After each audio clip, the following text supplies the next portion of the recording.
রেলের কথা বললেই আমাদের চোখের সামনে ভেসে ওঠে মাটি বা নদীর নিচ দিয়ে তৈরি করা বিশাল একটা সুড়ঙ্গ।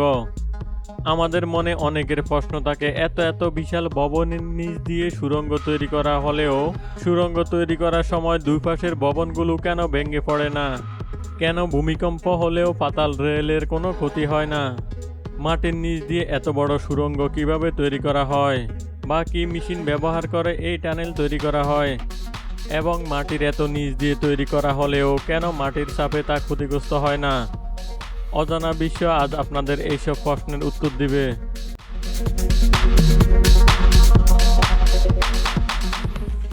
তো চলুন তাহলে শুরু করা যাক।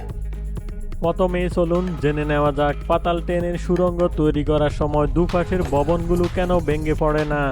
টানেল বোরিং মেশিন বা টিবিএম মেশিনটি এমনভাবে ডিজাইন করা সুড়ঙ্গ নির্মাণকালে মাটি দেবে যাবে কিনা তা প্রযুক্তির কল্যাণে আগে থেকে অনুমান করা সম্ভব। তার জন্য টিবিএম এর মাধ্যমে খনন করা মাটির নমুনা সংগ্রহ করে অনবরত পরীক্ষা করা হয় এবং সেই মোতাবেক খনন কাজ সমন্বয় করা হয়।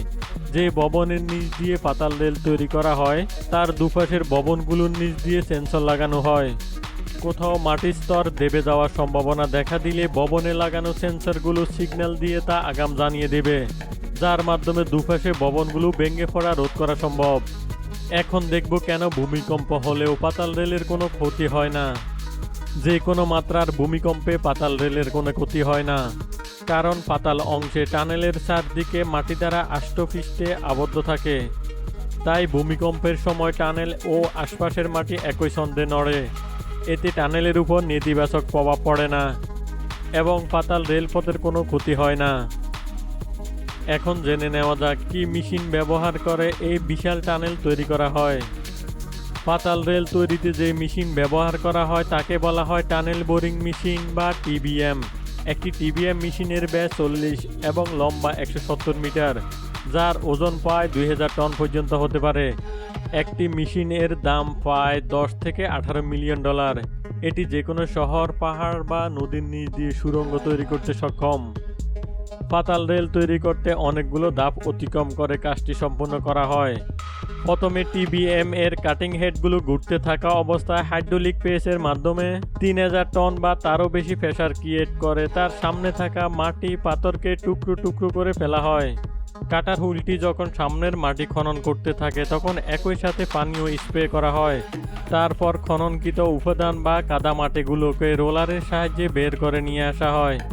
তারপর টানেলটিকে সুরক্ষিত রাখার জন্য হাইড্রোলিক মেশিনের সাহায্যে অনেকগুলো প্লেট এর সাহায্যে একটি রিং তৈরি করা হয়। একটি সেগমেন্ট বা রিং তৈরি করতে একটি অভিজ্ঞ টিমের 25 মিনিটের মতো সময় লাগে। পাতাল রেলের সাইজ অনুযায়ী এই সেগমেন্ট বা রিংগুলি তৈরি করা হয়। এই সেগমেন্টগুলোকে মজবুত করার জন্য ব্যবহার করা হয় উচ্চ শক্তি সম্পন্ন ইস্পাত ও কংক্রিটের ঢালাই।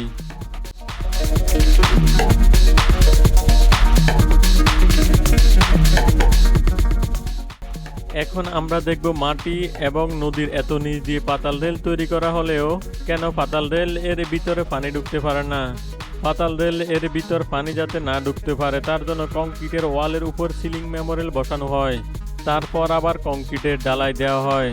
এই সিলিং মেমোরিয়ালগুলি প্রচণ্ড তাপ ও পানির যে কোনো পরিস্থিতিতে টিকে থাকতে পারে, যার মাধ্যমে টানেলকে ওয়াটারপ্রুফ করে তোলে, যার ফলে কোনোভাবেই টানেলের ভিতর পানি ঢুকতে পারে না। এখন দেখব মাটির চাপে টানেল কেন ভেঙে বা নষ্ট হয়ে যায় না।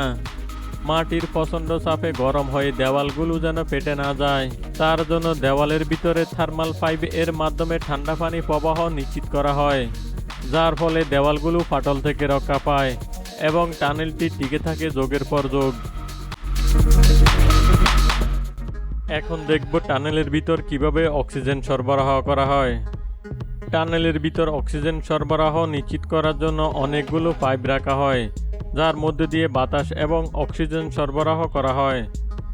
তা না হলে অক্সিজেনের অভাবে টানেলের ভিতরে থাকা নির্মাণ শ্রমিক মারা যেতে পারে। নির্মাণ কাজটি দ্রুত শেষ করার জন্য নির্মাণ শ্রমিকরা বিভিন্ন শিফট এর মাধ্যমে কাজ করে 24 ঘন্টা মেশিনটি চালু রাখেন। ভিডিওটি ভালো লাগলে লাইক দিবেন এবং এরকম আরও তথ্যবহুল ভিডিও পেতে চ্যানেলটি সাবস্ক্রাইব করতে ভুলবেন না। ধন্যবাদ।